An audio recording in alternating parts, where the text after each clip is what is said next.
All right, everybody. What a game. What a night. What a Thursday night football performance by Jackson Dart, by the New York Giants, by Brian Daboll's team. What an electric pulse game as well. Want to bring all of that information to you guys. This is Pat Leonard here with you all. Welcome. Giants beat writer and NFL columnist for the New York Daily News, coming out of the locker room after talking to Daboll. Jackson Dart, who was still in his uniform at the podium.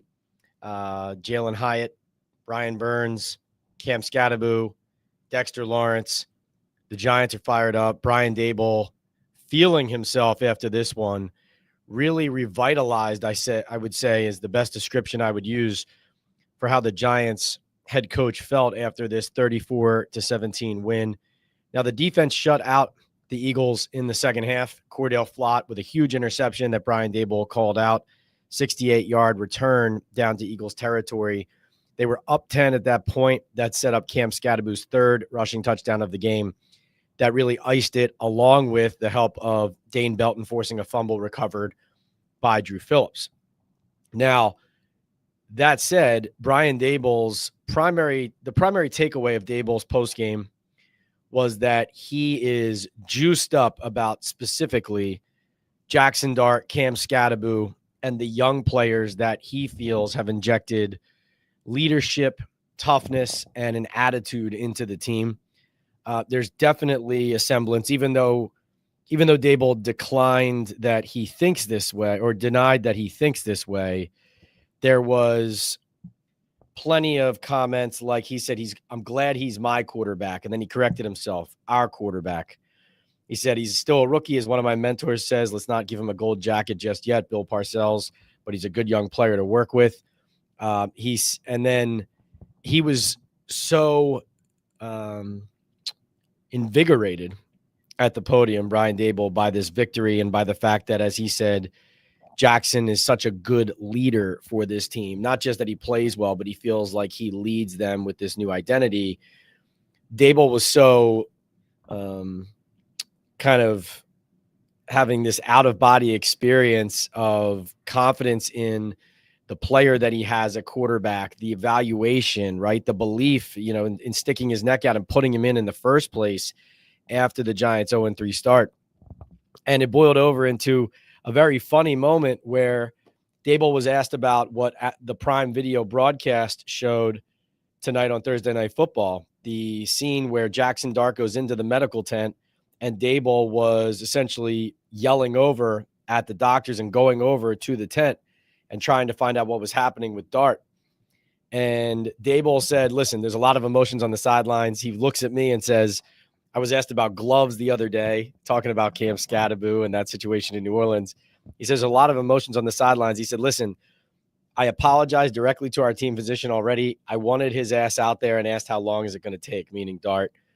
He said, for example, I want to know if he's going to be all right. I'll call a timeout and go for the son of a bitch, meaning the fourth down, if he was going to be ready for fourth down once they didn't get the third down. And that's just a snippet of the kind of emotion that the Giants were showing right from the top, from the coach and the quarterback. Jackson Dart came in and still in uniform, still with the eye black down his cheek. And he said right out of the gate that the Giants and that he and specifically that they've heard the doubters, the noise. I'm sure part of what he's referring to is some of the content that I've put out in the last few days, right? Even though it's not pointed at him, comments and stories like mine about that the Giants are in trouble, that they're not going to have a chance against a team like the Eagles, that it's going to continue to get worse and that Dart's not in a position to succeed. This is a rookie quarterback, despite being young and despite being a guy who wasn't a high first-round pick. Dart is sticking his chest out and telling the world, telling us in the media, telling people who didn't believe him. He even said he called out the Pat McAfee show for mentioning the spread on the game and the fact that the Eagles were touchdown plus favorites on the road against the Giants. And he said, we don't care about any of that stuff. We hear it, we see it. And there's a reality about this new Giants team that we saw today compared to an Eagles team that has been there, done that, and is it now looks a little bit lost, much thinner roster-wise than it's been in the recent past, and has a lot of veterans who kind of are looking over at each other like, so what do we do now? This doesn't look like what we needed to, what it used to look like. That's what that team looked like tonight. The Giants have some fresh blood, fresh faces, led by Dart and Scattaboo. And that attitude, that kind of naivete of, like Dart said, he said, we know that there's been negativity around here and there's been losing, but we weren't here for that. And we come from places where we're used to winning, and we believe that we can win here, and we want to turn this around, and we believe we will. And it's just such a great, fresh take from this young man about what the Giants need to be mentally and also performance-wise on the field, because what it comes down to, obviously, is wins. Now, Brian Burns, the defensive end who's having a big season right now, individually, and now, it stands out more in wins when you get a couple big sacks on third downs.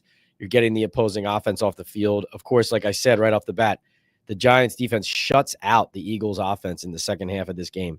As impressive as the win is, as Dart's play was, Scattaboo and all of that, the fact that they shut out, I know the Eagles are struggling offensively, but shutting out the Philadelphia Eagles on offense for a half is a big deal, given the talent they have with Saquon Barkley, A.J. Brown, Devontae Smith, Jalen Hurts.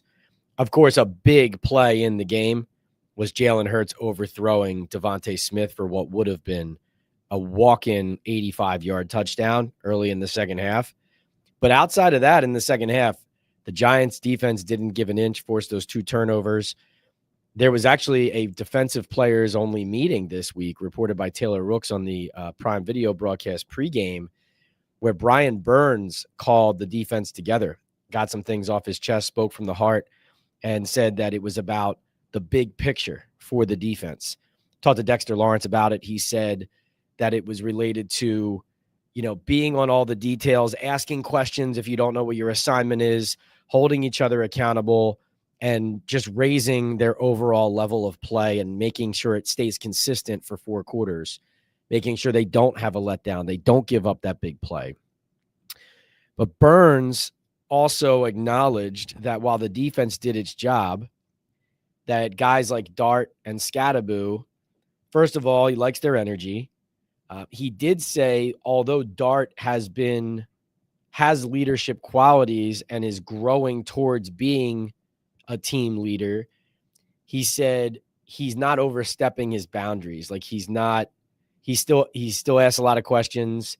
He doesn't pretend like he's got status above veterans like Burns, and he's not clueless in relation to how he handles those situations. And that he likes the fact that he leads, but also has some humility there. And he had a great quote. Brian Burns said that about Dart and Scattaboo. He said, their energy is contagious.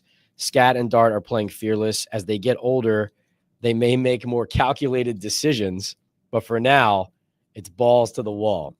He also was asked about what is different about Jackson Dart than other young quarterbacks he's seen, and he said, did you see that third down where he jumped for the first down? That. So a lot of great vibes and emotions from the Giants locker room and excitement. Also a great interview with Jalen Hyatt, where Jalen said, so he had his first catch of the season tonight and then immediately got his second. And I'll be writing this for the New York Daily News, but I'll give you guys a first look at this on Talkin Ball live with Pat Leonard postgame here from MetLife Stadium after this Giants 34-17 upset win over the Eagles to improve to 2-4 on the season, with now a 10-day break before they go to Denver to face the Broncos. We are brought to you here, of course, by MyBookie, Hooks, Rubs, and Spices, Boom Chaga, Mushroom Super Drink, and Sal Loretta for Men. And Jalen Hyatt said a couple things. One, he was beating himself up about the New Orleans Saints game. He said that he felt like there were some plays there in the second half that he should have made, beat himself up about it, was feeling bad about it on the plane ride home, was down in the dumps. And he actually said that Jackson Dart is the person who got him out of his funk. That Dart went to him and said, stop hanging your head. I'm coming back to you. We're going to need you. Like, stay in it. I trust you. We all trust you. We all believe in you. And Hyatt said that really meant a ton to him, and that made a difference. And then Dart goes to him on a key third down. And it was even notable that Hyatt made that play. It wasn't like a deep route. It wasn't, everybody says he can't run the whole route tree.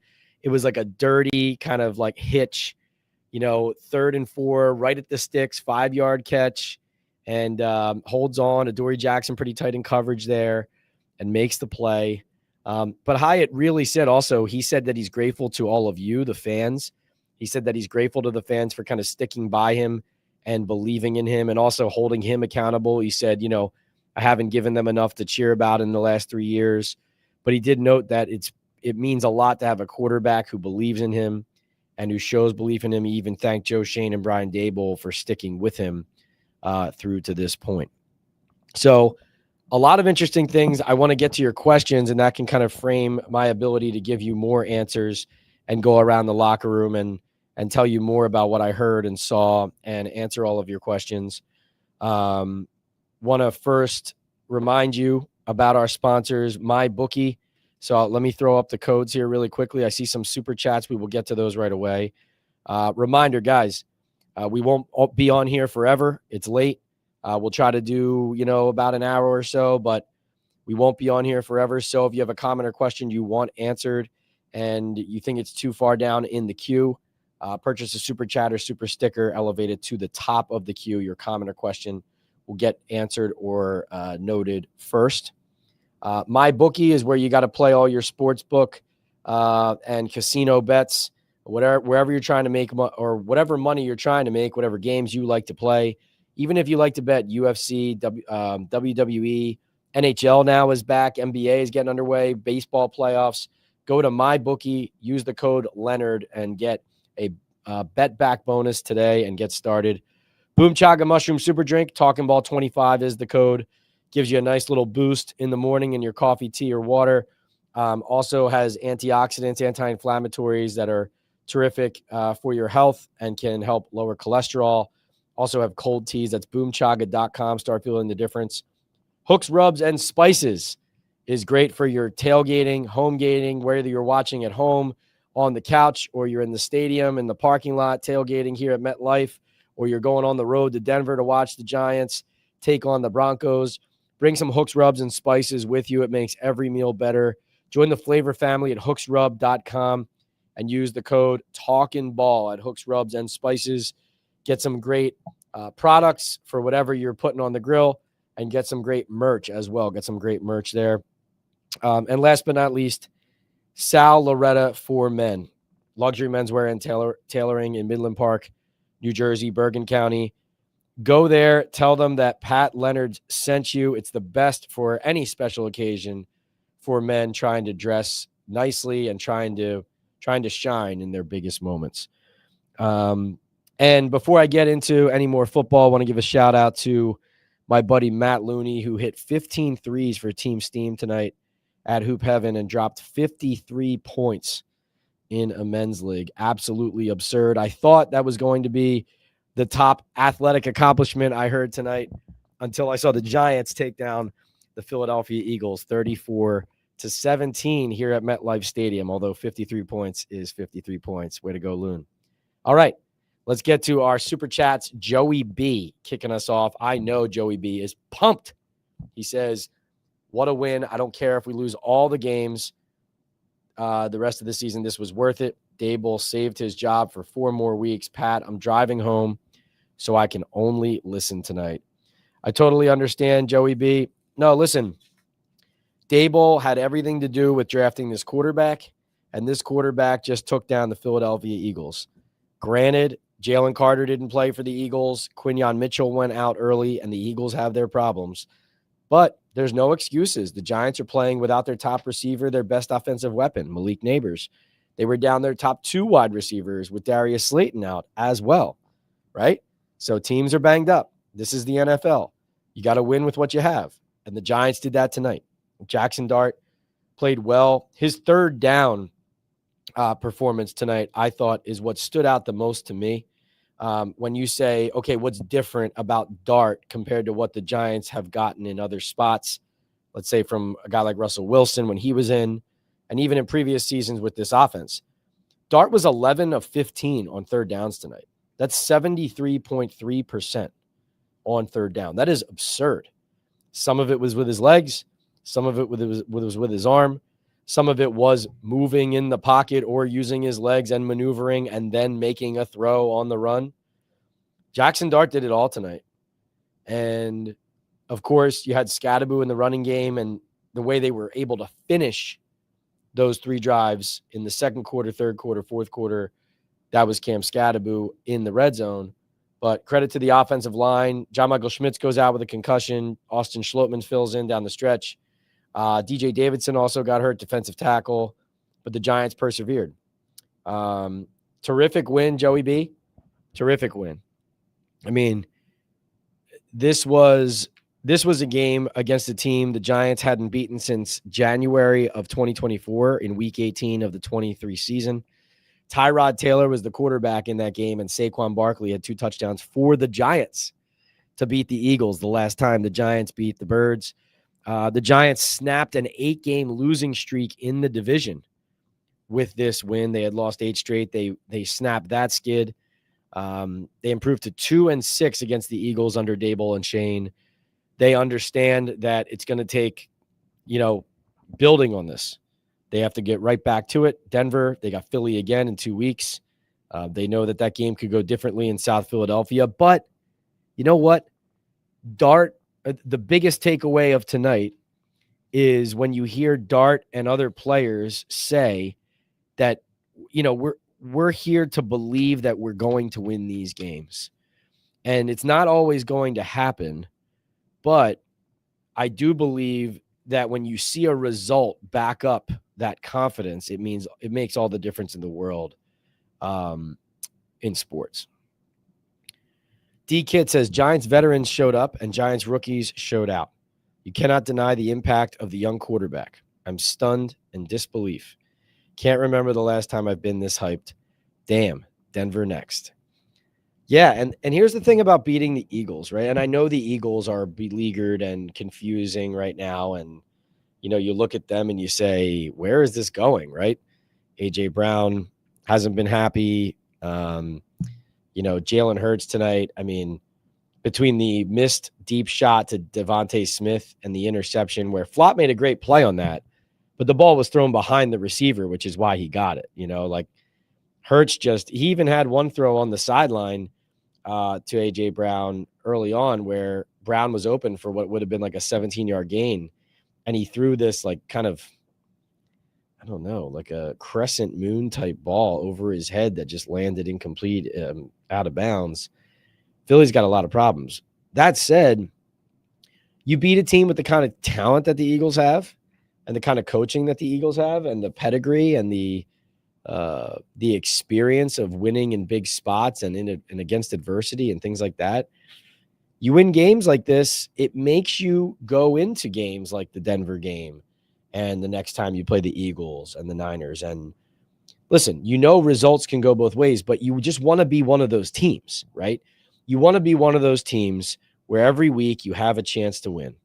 And that's what the Giants haven't been. And that's what's most exciting about this victory in particular, is that it enables you for right now to hope that every week from here on out, whether the Giants win or lose, that they do have a chance to win. And as long as we can have that down the stretch and you can win some, lose some, and you can get yourself on the right side of 500 eventually, whether it's not this year, but maybe it's next year, whatever it is, now you talk about the kind of progress and building that Joe Shane and Brian Daboll often are selling, but the results aren't backing up, right? So that's what I think is most exciting. Patrick Evans says, Pat, that's 2 old fashions you owe me now. I do, right? Because Patrick said I need to be drinking an old fashioned after every win. So we got to do that Monday night then. We'll do that Monday night on Talkin Ball Live. Right now I have some coffee and some water. So No celebratory drink for me, but I'm buzzing too because it's great. Um, you know, locker rooms are most interesting when something crazy is happening. So that could be, losing, players popping off, drama, whatever. But the best locker rooms are locker rooms like this.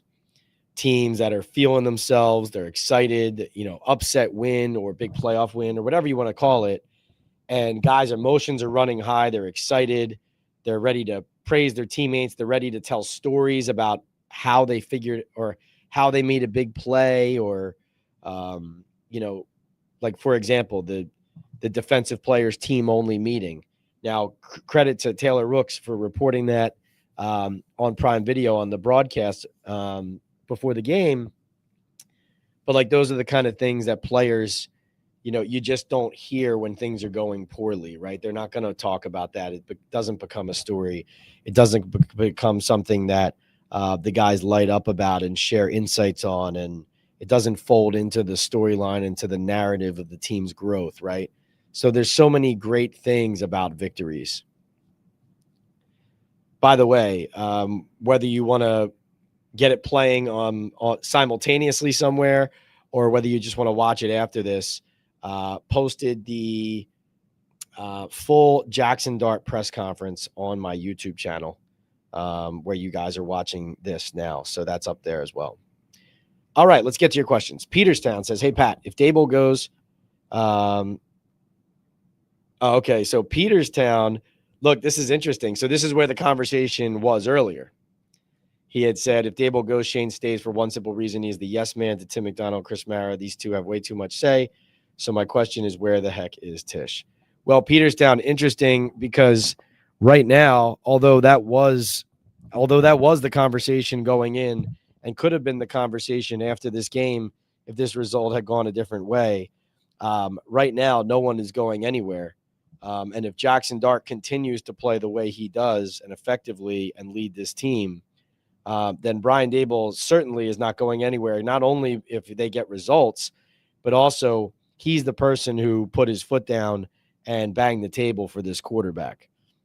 So right now, the question is, about if there are questions right now about Dart coming out of a game like this and out of a stretch like this, it is, again, the same thing we asked after the Chargers win, which was, hey, this is exciting, but how long can this last if this guy goes to the concussion protocol every game or every other game? It's just 2 out of 3 games he's gone into the medical tent and been evaluated for a concussion. He does put his body on the line often. The numbers for Dart, 17 of 25, 195 and a touchdown. Also 13 carries for 58 yards and a touchdown. Took some big hits. But so that's where that is. Patrick Evans says, hit that sub and like button. Thank you very much, Patrick.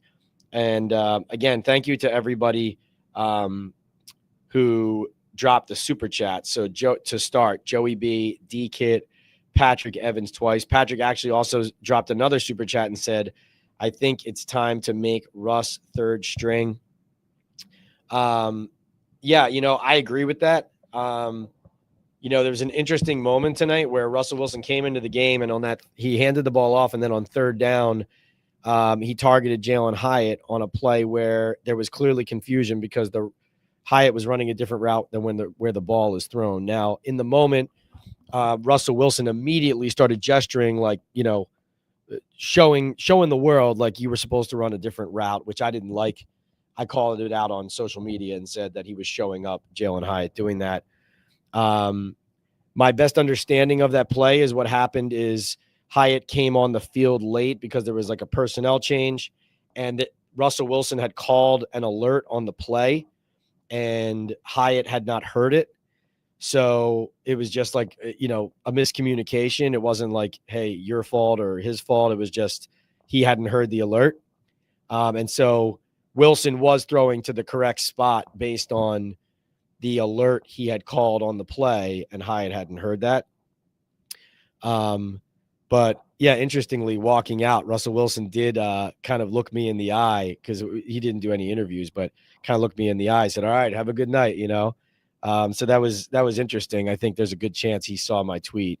So look forward to having a conversation with Russ if he would like to about that. But I just, I've been around sports and played enough sports where definitely don't love seeing that. You can take care of that on the sideline. Don't have to, gesture so dramatically like that. And especially with a player like Hyatt, who already has everybody on his back because he's not performing well. You can hold people accountable in different ways, I think.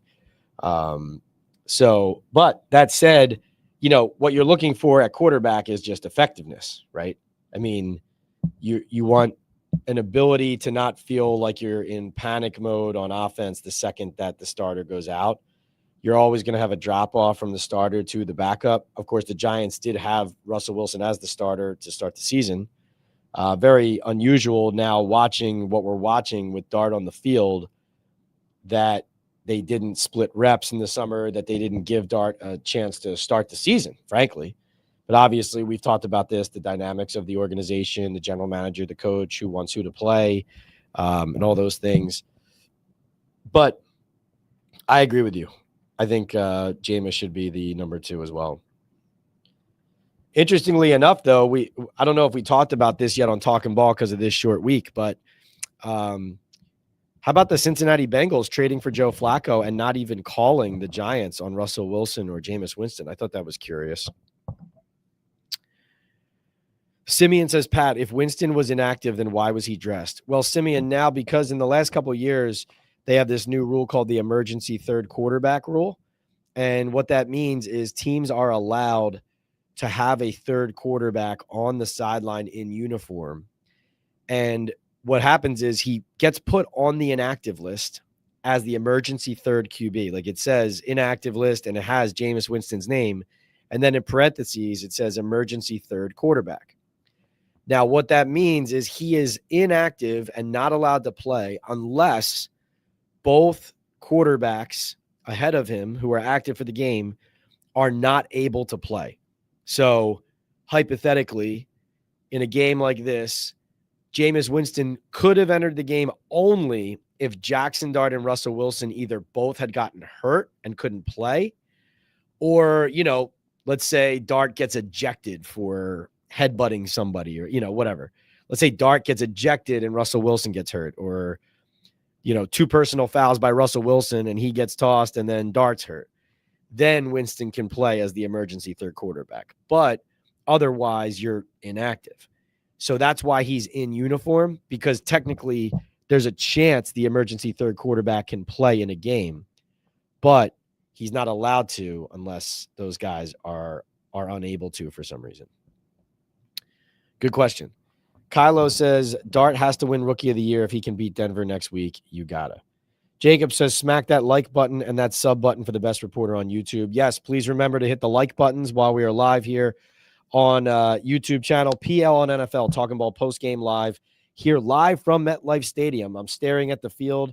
They're actually already washing the end zones off and washing the Giants logo off midfield and turning the field over. I'm not exactly sure why they're doing it right now, because the Jets are playing in London this weekend. But regardless, they're doing it right away.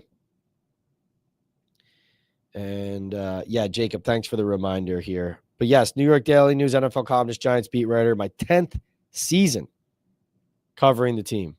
And there's been a lot of losing, and we haven't seen a lot of exciting wins like this.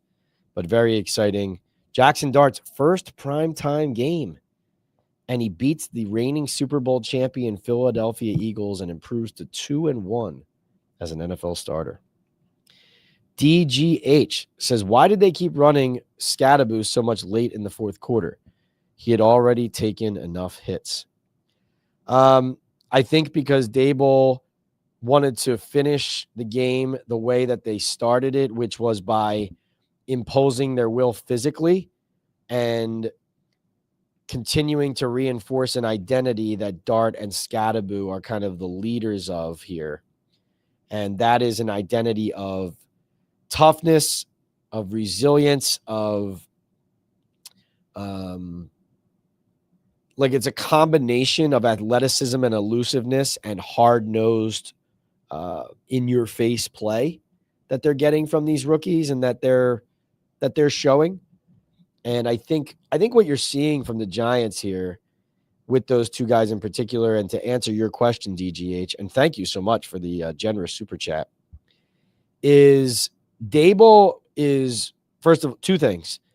He needs to win, and the team needs to win. And he's in a spot where, knowing that Scatterboo is giving them head and shoulders above what Tracy and Singletary are as runners at the moment, even with the game looking like it's in hand, Daboll is not in a spot where he's considering or thinking or really even necessarily should be in that moment, in my opinion. Like, let me take my foot off the gas a little bit to take a few carries off of this guy's legs. Like, they're in let's finish this mode. And that's actually what Dart said. Jackson Dart said that, the identity that they're trying to build here is that they finish, whether it's a drive, whether it's a game, whatever it is, that they're in the mode of let's finish this. And that's what's on their mind, first and foremost. And, I think that what sticks out to me is the third downs. Like, Dart got asked again tonight about taking care of his body and maybe setting some of these leaps into defenders for some other, you don't have to do it every third down. You don't have to do it every drive, like those kind of things. Like, conserve your body, recognize how important you are to the team, stay on the field, make some business decisions. And Dart said, he goes, man, I'm answering this question a lot lately. And obviously there's a reason for that. He's putting his body on the line a lot. But he said, listen, I am always on those key downs, third downs, fourth downs. I'm always going to go and do whatever it takes to get the first down because our team needs it. And, I thought that when you hear that, yes, you're concerned about your quarterback's health and you don't want him unnecessarily risking himself.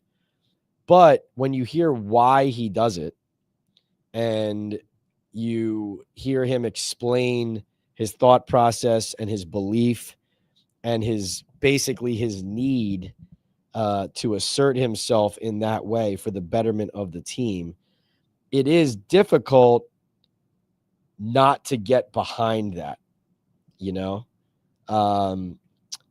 I think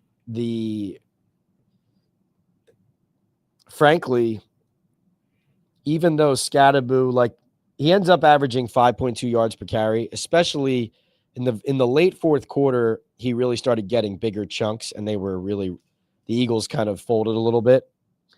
But even early on, when he was only averaging 3.5 yards a carry or whatever, when he needed hard yards, like when they needed to score on the goal line today, they won that battle every time. And part of it was the O-line, but another part of it was who was running the ball. And Scatterboo does give them more in that sense than guys like Tracy and Singletary on this team. So DGH, that's a long way of saying it's about reinforcing their identity. And it's also just about not letting their foot off the gas until the Eagles are dead and buried and making sure their best players are helping them do that. Joey B says, Pat, what about Russ's two stupid plays and what's the plan for Denver? Are we doing a meetup? Let's plan this. A lot of excitement before that game. Well, Joey, unfortunately, because of my family schedule, I coach soccer in the fall. I do all kinds of stuff, and I got other work to do. I'm not landing in Denver until late Saturday night, and I'm out at 6 a.m. Monday morning. So there's a little time on Sunday morning, possibly, or before I head to the stadium. So anybody who's in Denver, maybe some kind of meetup then. If you guys are doing anything, that's provided I'm not meeting somebody for breakfast or something, which I might be. But Joey B, you stay in touch with me on Instagram. Let me know the plan. for like Sunday morning, early afternoon, and I'll let you know what I can do, or maybe even like post game Sunday in Denver. But I'm not going to be able to spend as much time in Denver as I wanted to, so I'm a little bummed about that. But that's just the way it is. Got to manage things on a lot of fronts right now. Yeah, I mean, Russell Wilson went in when Dart was in the tent and then came right back out. You could tell by Daboll's urgency to get him out of the tent how much he just wanted the rookie and the kid back in the game. So that's that. Let's see. Thank you for the super chat. Where would this team be if Dart had started sooner? Yeah, that's a good question, Patrick. You know what I would say? I would say that, well, first of all, we don't know. I think if you start Dart week 1, then you're talking about, well, are you starting Dart week 1, not giving him a lot of first team reps or any first team reps really until very late in the summer, and then he's learning on the fly in those first 3 weeks? Or, if you were going to start him week 1, I think maybe the scenario you're talking about is, hey, what if they had just like let him compete for the starting job early and just given it to him like by mid-August and let him play, let's say, the last 2 preseason games and gotten his feet wet and just hit the ground running with like a lot more reps than what he got. So now he has the practice reps as well. You know what I would get? I would say it's hard to play this game, but I think it would be possible that they would have, like, let's say, gone 1-2 instead of 2-1, or instead of 0-3, right? I think it's fair to say, like, you feel like you might have gotten one more win on the board. But then again, a lot is shaking out with the team early on. Like Matt Sims, when he came on my podcast right before the season, made that interesting point about how September can be very messy and you're sorting a lot of things out about the roster. There's some bullets to be taken by like leaders or the coach or the veterans who are able to kind of weather those storms. They've been through it before. So maybe you shield the rookie from some of those things early, especially if the team might struggle early. You shield the rookie from those things and then put the kid in and allow him to function while the team has its feet under it a little bit.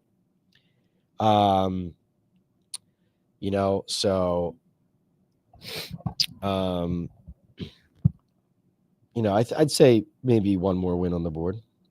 Simeon said, Pat, would you mind telling Bowen that the blitz is legal now? Yeah, well, he did blitz tonight, and it was effective. Jalen Hurts does tend to struggle against certain kinds of blitzes and pressure if his first read is not open. That was one interesting thing Daboll said tonight. He said that he told Bowen, got to be aggressive. I told Shane, be aggressive. Don't hold anything in your holster. Like saying, like, let's go, balls to the wall, let's attack Hurts. It's so funny because, like, basically the whole complaint internally with Martindale from the Daboll side was like they wanted less aggressiveness and more of a conservative, like, keep the ball in front of you type thing. They wanted a more vanilla defense. And so now it's like, hey, let's be aggressive again. It's like, what are you talking about? That's what you ran out of here in the first place. It's crazy. It's all a game. It's all a game. All right, let's get back into the queue. Kylo says trade for Trey Harris. He's a rookie and cheap and would help Dart. Chargers, right? Best win for the Giants in years, says Patrick. What's up, Pat and chat, said Hooks, Rubs, and Spices. We smoking on that Eagles pack tonight. Go G-Men. Collusion says, what a game. Dart looks like the real deal, and this team played a complete game. Specials, offense, defense. We deserve this one, Giants fans. I would say definitely something to build on in special teams with that opening kickoff from Gillen, not good enough, and missed extra point from Jude, but didn't end up mattering in the end. Did get a good kickoff return from Gunner. This was a good win. Hope we can do this again next week, says Dice Man. CJ Cool says, as happy as I am, I have one suggestion. They have to make Jameis the number 2 and put Russ as the emergency third QB. he does nothing, to the point that Daboll was going to fight the doctor to get Dart back out on the field. Right. Collusion says, yes, he got his Hooks, Rubs, and Spices barbecue seasoning. Got some ribs going in the smoker this weekend. Looking forward to trying it. Appreciate the support, says Hooks. Can't wait to hear how they turn out. CJ says, I just Googled you, Hooks. Is that you out of Utah? Hooks, Rubs, and Spices. Jared, our sponsor here, says, yes, that's me. Houston, H-Town, born and raised, but been in Utah a few years now. Chris says, nice win. Patrick says, Daboll saved his job for the year. This is a huge win. Best victory in years, says Candyman. Thought for sure we would lose and Daboll would be gone by tomorrow. Aziki says, did Pat get oh, this was while you guys were waiting on me. Did Pat get kidnapped by Daboll? Where you at, brother? Let's see. Hooks says, watching the Saquon documentary right now makes me sad we couldn't really succeed with him, but glad we beat him today. Aziki says, was Daboll harassing the independent neurologist, or was he just being passionate for them to hurry up, thinking he was already cleared? Yeah, a little bit of both. Like I said, Daboll did say he apologized to our team physician. I wanted Dart's ass out there and asked how long is it going to take. If he's going to be all right, I'll call a timeout for that son of a bitch. They actually dropped the transcript of it. Here it is. He says, if you've ever been on an NFL sideline, there's a lot of emotions. I know I was asked about gloves the other day. There are a lot of emotions. I certainly am an emotional guy. I apologize directly to our team physician. I just wanted Dart's ass out there if he was okay, but I wanted the process like we were getting ready to go for it on a potential fourth down. I would have burned a timeout if he could have come out of there. I was asking how long it was going to take. Again, you want your guy out there, not at risk of anything else, but he came out. I think he's going to be good. Is he going to be good or not? I'm going to call a timeout on fourth down and go for this son of a bitch. I love our doctors. I'm sure you were going to ask me about that. So that's a reference to the medical people thing. I'm sure you're going to ask me about that. I'm just giving the answer. I apologized. I was in the wrong, but he's all right. He gave me a hug. So, apologizing to the doctors for lighting them up, for taking too long to evaluate a player for a concussion. Oh, boy. While also taking shots at a reporter who was calling you out for calling out the medical people a couple weeks ago. These are the kind of nights and games that you live for. This is why we do the job. So funny. But yeah, Daboll feeling himself tonight. All right, let's see what else we got. A lot of super chats rolling in tonight. Thank you so much, guys. Let's see.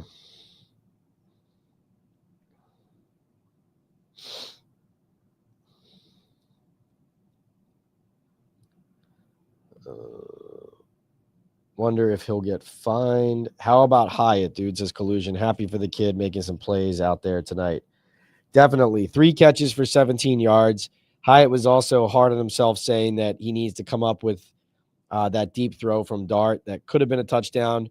Keely Ringo was called for the pass interference that set up Cam Scadaboo's final touchdown there. I honestly thought that was a questionable call. Ringo was on Hyatt's right arm, but it seemed like a bang-bang play. I thought that was a pretty soft call. But they did call one that was a little bit eyebrow-raising on, I think it was a Debo on either Brown or Smith in the first half. I think it was too. So, sometimes it evens out. But Hyatt actually said that deep pass into the end zone, he goes, I got to come up with that. I got to make that play. He goes, like the great ones, the great receivers make those plays. So electric locker room. Dart could be really dangerous if his receivers could catch the ball, says Deuce. Yeah, he just makes so many plays with his feet, whether it's running or whether it's extending plays to make a throw. He also had some nice throws, to your point. There was the Hyatt one we just talked about. There was the one over the middle to Theo Johnson, I think, at the start of the second half that Johnson dropped. Some nice plays. How about the one where Dart extended the play in the red zone and then threw it back across the field, and he overthrew Wan'Dale Robinson, but it was a really nice idea and a really exciting play. Yeah, how about little Jordan Humphrey? 4 catches, 55 yards, including that big one right off the bat. The Giants were really clearly their game plan was to pick on Keely Ringo early. And they were about to, go 3 and out, I think it was, or about to punt. And Dart just kind of threw the ball up to Humphrey, who makes that play, boxes out Ringo, and off they go. Yes, Daboll was acting like a proud father, Simeon says. Undefined says Daboll's man crush on Dart is weird. KTS says he wants Greg Dulcich back. Stoudemire says, what a game, Pat. No one saw this coming, but credit to everyone inside the building for staying laser focused on their preparation and execution of the game plan to secure a much-needed win. Bobby feels like they were better without Slayton. Pat, can they beat Philly in 2 weeks? In Philly, can they beat Denver, says GCN. Well, like I said, I mean, I think a win like this gives you hope that some of the results still aren't going to go your way, but going into games, you feel like a result like this helps you believe and feel a little bit more confident that you have a chance to win each and every week. That doesn't mean you're going to win, but it makes you feel like you have a chance to win. Now, the Eagles are a mess right now. Who do they have next week? Let me see who they have next week. So they have the Vikings at Minnesota. That could be another loss. So they could be 4-3 coming off 3 straight losses, hosting the Giants in week 8. So that would be a combination of, like, I would say this. On the one hand, if a healthier Eagles team, like with Jalen Carter and Quinyon Mitchell, if they were back on the field for that game, the game would be much more difficult for the Giants, including it being on the road in Philly. But also, Philadelphia fans are hard on their teams when their teams are underperforming, and they hold them accountable. And that'd be a tight building there at Lincoln Financial Field. So in other words, if the Giants put them on their heels there and Hurts isn't playing well, like he didn't play well in this game, who knows? Denver's an interesting team. I mean, they're not perfect by any means. They're not unbeatable. Like, their defense is better than this Eagles defense, though. The Eagles defense has some playmakers on it, but their pass rush is not what it used to be. Their corners outside of Quinyon Mitchell, I mean, they're Keely Ringo and Adoree Jackson, and even Makuba at safety. It just wasn't happening for them. I mean, so Denver's defense will be challenging, but not unbeatable teams. I mean, do I think the Giants are going to win both games? No. Is there a chance they lose both? Yeah, there's a chance they lose both, but you have to appreciate what we saw tonight, which is a team that had no chance coming in, according to a lot of people, including myself, that won by 17 points against the reigning Super Bowl champions. And, there's a lot to be said for that. Dan says, Pat, what a game. Rookies are the juice right now. Can we give some credit to little Jordan Humphrey, too? He made some big catches tonight, stepping in for injured receivers. Yeah, I thought the big drive of the game was the drive at the end of the first half, where listen, we saw in New Orleans last week or 4 days ago, the Giants scored on their first 2 possessions. They were up 14-11. They end up losing the game 26-14. They don't score a single point after that. They led 14-3 in the late first quarter. And no, they led 14-3 in the early second quarter of the Saints game. And so they were up 11, and then they end up losing by 12, and they don't score another point after that. So against the Eagles, again, they go up by double digits early. They score touchdowns on their first 2 drives of the game. They're up 13-3. And they're up 13-3 with 5:37 left in the first quarter after that 35-yard catch and run touchdown pass to Wan'Dale Robinson. And then it happens, right? The Eagles come back. The Eagles get a couple couple touchdown drives. They get the Dallas Goedert TD. They get Jalen Hurts TD. And suddenly your lead is gone and are trailing.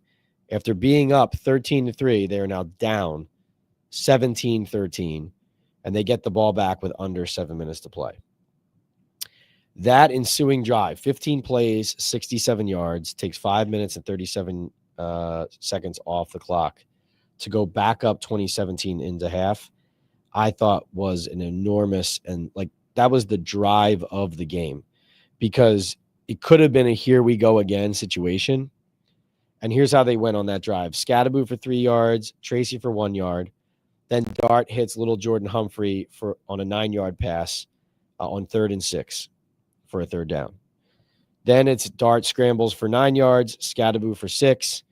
Dart pass to Wandale for 1, pass to Theo Johnson for 5. Again, we come to a 3rd and 4. Jackson Dart, 5-yard pass to Jalen Hyatt. Huge play. Goes right back to Jalen Hyatt on 1st down for 6 yards. Scrambles for 7 yards on 2nd and 4. Gets them inside the 20 into the red zone. Then it's Scatterboo for 6, Scatterboo for 3, Dart for 2, and then after an incomplete pass, Scatterboo for 4 and the touchdown. That is the defining drive of this game. And granted, the game was not over. Like I said, Jalen Hurts misses Devontae Smith on an overthrow in the second half that could have, whipped the game right back around automatically in the 3rd quarter. And then, it was still like, oh, we really got to close this Eagles team out. They can't hang around. 10 points isn't that many against the Eagles. And then Cordell Flott makes that interception. Jalen Hyatt draws the pass interference, and they close it down. But I thought that drive was key, and I thought I brought that drive up because you mentioned little Jordan Humphrey. That, moving the sticks on 3rd down, as Humphrey did at least twice in this game. So he had 4 catches for 55 yards, and at least 2 of them were key 3rd down conversions. Let me see if I'm omitting any. So, yeah, 3rd and 6, 9 yards. So we had a 6-yard catch on a 1st down.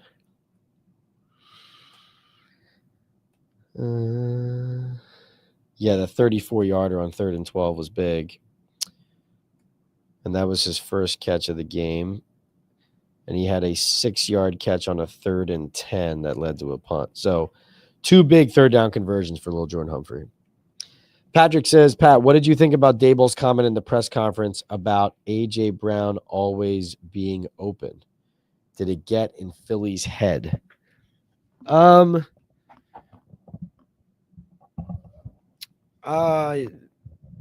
I mean, I didn't really think too much about that one. I mean, I heard him say it.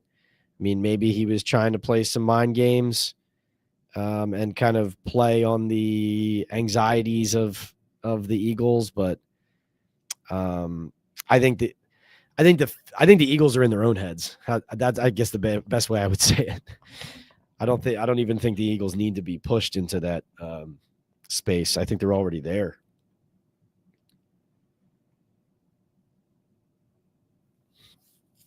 John said, just wanted to say thank God no more rotation between Flott and Banks. No Banks on no crucial pass interference. Hope little Jordan gets signed to the 53. Yeah. Who knows why the heck they kept putting Banks on the field at corner, but they don't play him in this game, and Flott ends up making one of the plays of the game. Where was Abdul Carter tonight? Yeah, he was on the field. Not his best game. Let me see what the stats show for Abdul. So I know he and Dexter were on the line there at the end of the second quarter when the Eagles started, when they were backed up on their goal line, they started with that handoff to Barkley that went for like 15 yards, and they ended up running they ran out of time, but it was really a breakdown there, and that was Carter and Dex there on that side. Let's see, Abdul, 31 pass rushes, no sacks, One pressure. Yeah, just not as not an effective game. He's been around the quarterback a lot this year, but still only has the half sack. Places to continue to grow, right?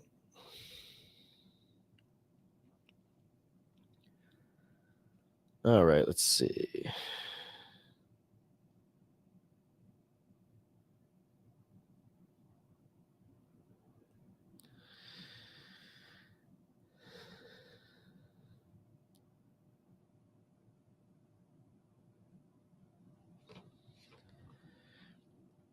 All right, guys, it's very late, so I appreciate everybody being here. I'm probably going to stick around for another, 10 or 15 minutes and try to get to as many questions as I can.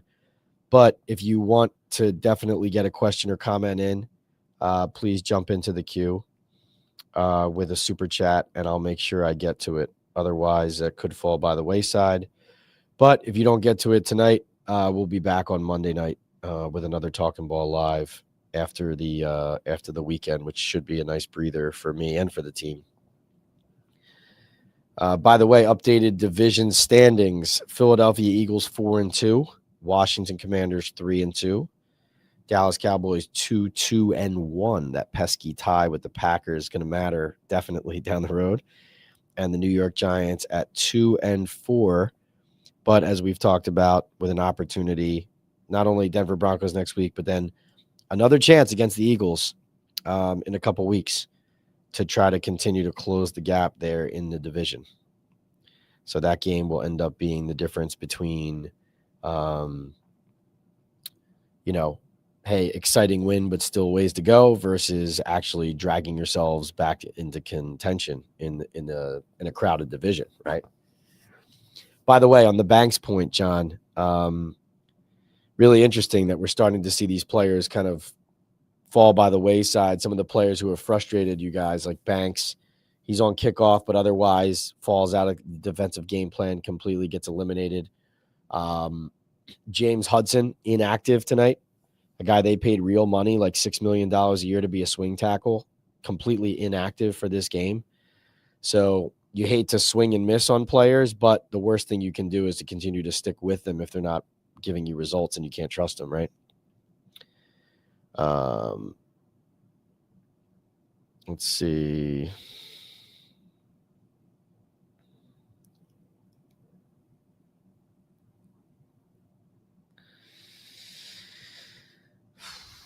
Undefined says Daboll should shut his face. Eagles had a few hard games. They were down their two top linemen and they played awful.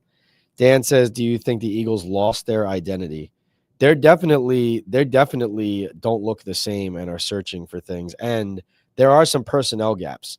Like last year, their roster, this is what happens when teams win. You lose some players. You can't keep them all. You can't pay them all. But there was definitely, you look on the field right now, even if they were completely healthy with this roster, you look on their field, they're not the same team. They have holes, and that happens. You draft new and you have rookies, you have young players who are learning. It's not all going to look the same. But they're searching for something for sure. And I definitely think offensively, it looks like they're all staring at each other looking for something better to happen, but they're not getting enough results or solutions. Collusion says this was always a situation where the other team would have beat up on us and changed their season around, but not tonight. Love to see it. Now they just have to build on that around this kid, Dart. Well said. Let's see. GCN says, Pat, the Eagles, Hurts, Brown, and Barkley had a 2-hour meeting and it didn't work. Have meetings every week. Stoudemire says Jackson threw some accurate darts that should have been 2 more touchdown passes. Bobby O says, imagine if the Giants beat writers, columnists, and reporters actually supported the team instead of finding ways to take shots at the team. Yeah, Bobby, I don't really think that's accurate. I mean, I think, like I said, they were 4-18 in their last 22 games before tonight. I mean, if you think that being critical of a team with a 4-18 record in 22 games is being negative and is not fair. I don't know what to tell you. But that's part of what makes this win so big, is that's why they weren't given a chance. That's why they've been criticized. That's why I've been criticizing them. That's why internally there's been discord. That's why people's jobs were on the line if they didn't start getting this done and turning it around. But now they got a huge win, and now we get to see now we get to see what they're made of as far as maintaining it, building on it, and staying consistent. All right, let's see. Dan says Phillies, Flyers, and Eagles all lost tonight. City of Philly hit hard tonight, and I love it. I'm a fan says the Giants win. Finally a game the Giants fans can relish and look forward to. A team with some juice, Dart and Scatterboo leading us into the future. Deuce says, amazing how with a real quarterback and running back that runs hard, the O-line doesn't look so bad. Joe says, Pat, is Thomas's foot totally healed? Is the center okay? Didn't get to talk to Andrew. He did finish the game, but didn't get to talk to him. So definitely going to watch that. And then the other question was about John Michael Schmitz. Schmitz concussed, and I think he broke his nose. He definitely had some kind of like a brace over it in the locker room. So 10 days between games, so there's a chance he can be back from Denver and clear the protocol for that. But, I would say either he comes back next game or the game after, you would hope. Concussions affect different people differently, though, so that's always a day-to-day thing until they clear. Stoudemire says, Brian Burns playing at an all-pro level, but love the way Shane Bowen utilized Abdul, Thibodeau, and Dexter to create mismatches in the trenches. Pat Hanlon says, Pat Hanlon. Someone pretending to be Pat Hanlon of the Giants says, what's up, Pat? When Daboll was giving out credit for wins, he mentioned coaches and players, nothing about the front office, which was interesting. Yeah, he definitely tonight was saying the guys that I wanted, the identity that we wanted to create here was certainly the theme was the guys he likes, the rookies he preferred, the attitude he was looking for in the team. It was all of that, right? Patrick with another super chat. Thank you, Patrick. He says, do you think Saquon thought he was winning tonight? I find it odd his video came out tonight. I think he thinks he was going to stick it to the Giants tonight. Oh, that was clearly the plan for sure. Also, remember, Prime Video is what that Saquon's documentary is being aired exclusively on Prime. And so Prime Video and NFL and Prime also is what televises Thursday Night Football. So it was always going to come out on some Thursday night, alongside the launch and the reveal of, okay, Thursday Night Football, here comes this game. Also, here's Saquon's documentary. So that part makes sense business-wise. But obviously, once you heard the date that it came out on, it was like, okay, Saquon is definitely trying to lean fully and completely into, Giants, Eagles, beating the Giants, making everybody watch him leaving, right? Definitely. But listen, that's how I think everybody or most people thought that this game was going to go, myself included. So, I kind of like that. I kind of like that energy. But the Giants didn't let it happen. Let's see.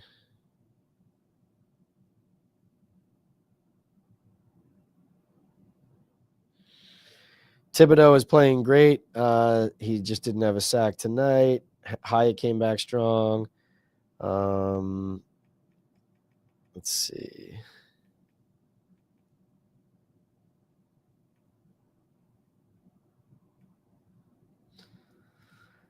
Steven says, Coach Firewatch is off for 9 days. Oh, it's definitely off for the time being. I mean, it's a huge win. Hooks says new product is dropping on October 23rd, and the code works for the pre-order. So if you go to hooksrub.com for all your tailgating and home gating needs, and if you use our code Talkin Ball on hooksrub.com, then that'll help you pre-order their new product dropping on October 23rd. Let's see.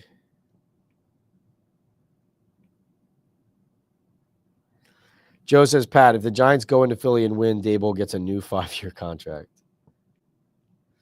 Milan Fan Club San Diego says, I am not enthused about the win. Was the same record from this time last year. Daboll is still a bad coach. 2 good wins, but against injury-riddled teams, the anything goes play calling is blah. We'll see. You know, I'm not going to I know what you're saying, like contextualizing it, but I'm not going to take anything away from the Giants tonight. How do I rate Austin versus JMS tonight? You know, I thought they both did their jobs. You know, Schlottman had the penalty when he came in, but they also, you know, ran the ball well down the stretch.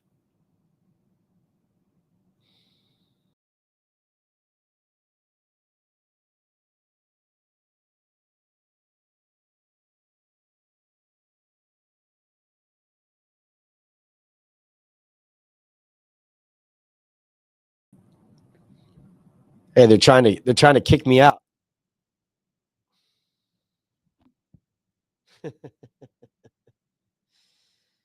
All right. That's probably my sign to wrap up. If anybody has one remaining question, please drop a super chat into the queue now. Otherwise, I'll get going. Let's see. John said, what was the vibe like in MetLife before and after the game with Eagles fans? John, the Eagles fans were very loud early in the game when the Eagles came onto the field for warm-ups. It was clear that there was a lot of green in the stadium. But they ended up doing what the Giants fans usually do when they play the Eagles. By the late third, early fourth, you saw a lot of green just streaming to the exits. Yes, O-line playing tough and better, no doubt about it. Simeon, thank you so much for being here. Really appreciate it. Deuce says, good reporters report and don't cheerlead. Right, 100%. Yes.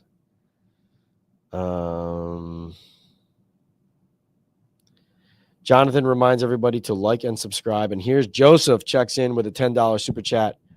Says, Pat, you're a real one, streaming at 1:30 a.m. I have work tomorrow morning, but I can't sleep.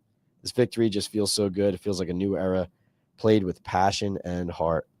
And I would encourage everybody. So my press conference the Jackson Dart press conference is up on my channel now. Definitely watch that if you haven't already. And then also you can find Daboll's presser online as well, Giants website, etc. And Daboll's presser is worth a watch. It's the best press conference he's given since he's been the head coach here. He's feeling himself right now. And listen, they have a right to. Listen, our game balls tonight, definitely got to give one to Jackson Dart, got to give one to Cam Scattaboo, got to give one to Cordell Flott, and I think you got to give one to Brian Burns as well. I think those are the 4 that stick out to me. But like you guys said, you know, the trenches battled, the offensive line gave you what you needed. You end up with 4.4 a carry, Scattaboo 5.2 a carry, Dart 13 for 58. You know, the most important thing though, like I said, third downs from Jackson Dart. Dart was an absurd 73% success rate on third downs. So the Giants were 11 of 16 on third downs, but Russell Wilson was on one of those third downs. So Dart was 11 for 15, which is 73.3%. Just an amazing conversion rate. And you're going to win a lot of games if you're that. I think they were 4 for 4 in the red zone, I think it was. But, that's important too. So those are two separate stats. But, the Giants were so highly efficient on third down, particularly Jackson himself. That's how they got there. That's how they did it. Guys, check out all my coverage in the New York Daily News for the next few days. And then I'll see you guys on Monday for Talkin Ball Live. Be a lot more to talk about. Maybe the Giants will be able to add maybe they'll be able to add a receiver by then. We'll talk more about where they're looking. I do think that I can tell you, I have heard that they've poked around on wide receivers.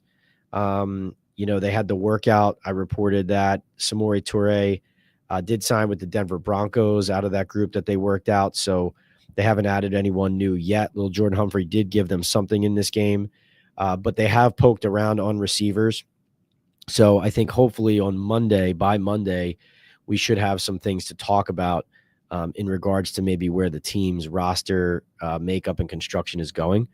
But until then, please support our sponsors, MyBookie, Boom Chaga Mushroom Super Drink, Hooks, Rubs, and Spices, and Sal Loretta for Men. Like Jonathan says, like and subscribe to the channel. Hit those like buttons. I'm a fan says, have a good night. Jim says, thank you. James says, this team can win when all three parts play well. And Dan says, thank you for the coverage and stream as always. Thank you guys so much for being here. Thanks so much for sticking it out late with me. And, enjoy this one. Enjoy this one. It's exciting. It does allow you to breathe as a Giants fan and be excited about the next game. That'll be Giants Broncos. But for now, see you next time on Talkin Ball Live, and see you on the New York Daily News website for all my coverage. Take care. Oh, wait. I have to thank the super chatters one last time. D-Kit, Patrick Evans, Simeon, DGH, Joey B. Who else we got? John and Joseph to cap it off. The super chatters, you're real ones. See you later.